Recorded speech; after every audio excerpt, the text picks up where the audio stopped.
Hello, my name is Stephanie Reese. I am a first grade teacher in Leander ISD. I am coming to you today to give some tips for home learning during this crazy time. My first tip would be to set up a dedicated area in your house where you can have the students really focus on their learning that's away from distractions. My next tip would be to make a schedule that works best for your family. There's a lot going on right now. People are working from home. Some people are having to work extra hours, and you need to find times that work best for you and your family. The expectation is not that they are working from 7:45 to 3:45 like they would on a typical school day. So find times that work for you.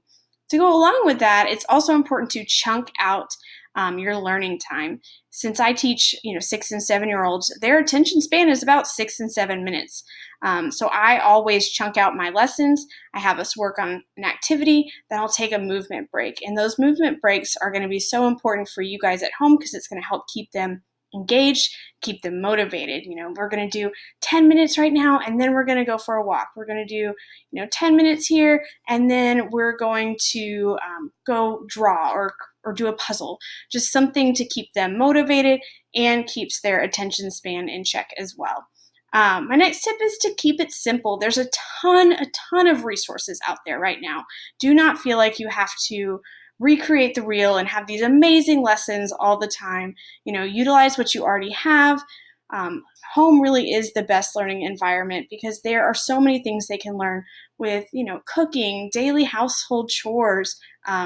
Give them that real world experience of what they're going to be using these skills they're learning in school in the real world. My last tip is just to give yourself grace.